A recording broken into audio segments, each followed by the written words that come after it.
দেখেন ইন্ডিয়ার হাল আমরা কিভাবে খারাপ করব কি না করব এটা আমরা জানি না, কিন্তু আমরা ইন্ডিয়াকে এটা বলতে চাই যে ইন্ডিয়া তুমি এটা দেখো, আমরা পাকিস্তানি শাসকদেরকে এই দেশ থেকে তাড়াইছি। আমরা অনেক কষ্টের বিনিময়ে 30 লক্ষ শহীদ, 3 লক্ষ মা বোনের ইজ্জতের বিনিময়ে আমরা স্বাধীন একটা বাংলাদেশ পেয়েছি, স্বাধীন সর্বমুহূর্ত পেয়েছি। এখন আমরা এই দেশ নিয়ে, তোমরাও একটা স্বাধীন দেশ, আমরাও একটা স্বাধীন দেশ, আমরা কখনো চাইবো না স্বাধীন দেশ হয়ে কখনো ফিরে যুদ্ধক্ষেত্রে যাই। আমরা যদি যুদ্ধক্ষেত্রে যাই আমাদের দেশেরই সম্পদ নষ্ট হবে, তাদের দেশের সম্পদ নষ্ট হবে।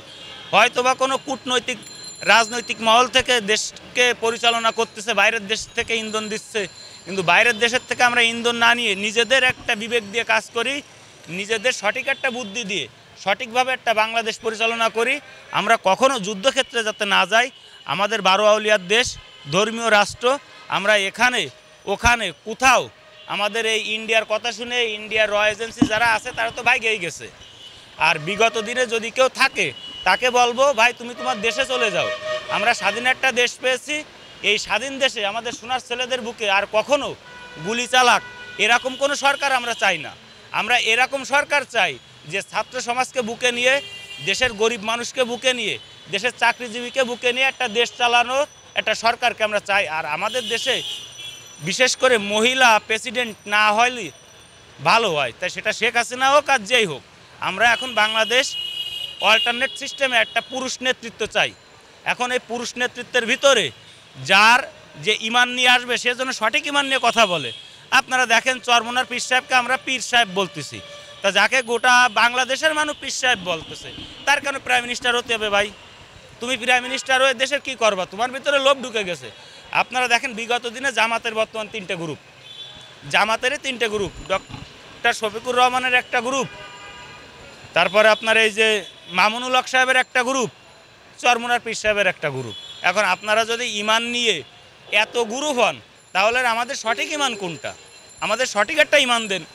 গোটা বিশ্বের মুসলমান সৌদি যাচ্ছে ওয়াজের জন্য, সেখানে একটা মানুষ মরতেছে না।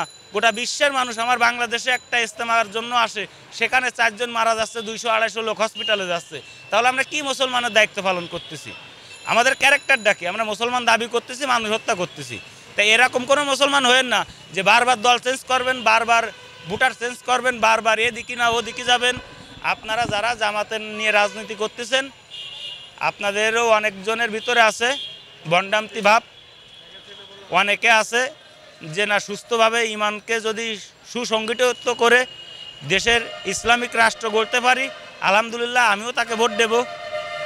কিন্তু এরকম কোনো রাষ্ট্র চাইনি যে ওই 2002 সালে, 3 সালে, 4 সালে, 5 সালে, 6 সালে আমরা দেখেছি যে বোম মারতেছে, হাত কাটে নিচ্ছে, পা কাটে নিচ্ছে, মানুষকে কুপাচ্ছে। এরকম কোনো ছাত্র শিবিরকেও চাই না, এরকম কোনো জামাতকেও চাই না।